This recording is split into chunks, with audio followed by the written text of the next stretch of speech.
Today marks 1 year since a terror attack in the West Bank left 2 Israelis killed. Kim Levengrond Yehezkel, a 29-year-old mother of 1, and Ziv Hajbi, a 35-year-old father of 3, were killed by a Palestinian gunman who opened fire on the morning of October 7, 2018 at the Barkan Industrial Park, where he and his victims were employed. Another employee was wounded in the shooting. The 2-month-long search for the shooter, a 23-year-old from a village near Tulkarem, ended with a standoff with security forces where he was killed.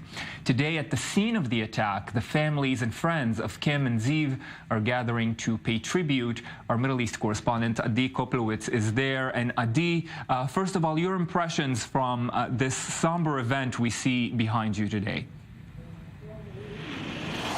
Well, of course, it's a very difficult ceremony, very tragic. The families of the victims are here. Everyone is tearing up. The CEO of the factory where Kim and Ziv were employed, just finished his speech, all teared up. Very difficult. And a lot of hard feelings are being heard right here. A little bit earlier, the head of the local council, Shomron, Yossi Dagan, has spoken, and he was calling for the government to use a much stronger hand against terrorism and try to deter potential terrorists from performing such acts by allowing the military to use all its force to prevent these sorts of attacks.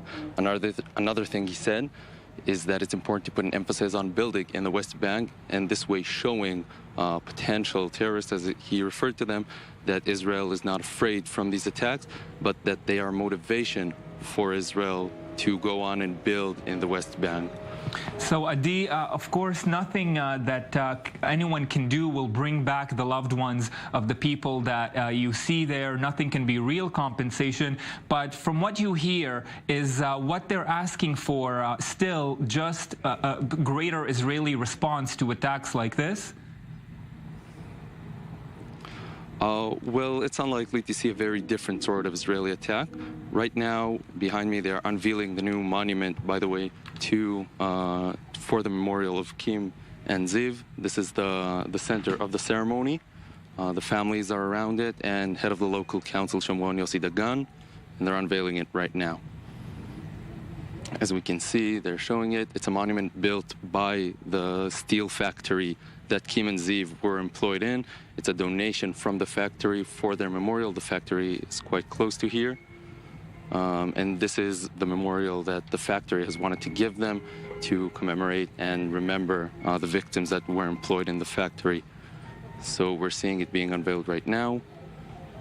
The families, of course, are tearing up around it. So as we can see, it seems like an olive tree, a very common symbol in Israel and in the West Bank, in all areas. And this symbolizes Kim and Ziv's death and continuation generation. Yes, a touching tribute there that we saw, the unveiling there of that tree at the ceremony. And of course, it adds to it that this was made at the factory where they were killed, Kim and Ziv, and the shooter who also worked there. Adi Koplowitz, thank you very much for joining us live from the Barkan Industrial Park.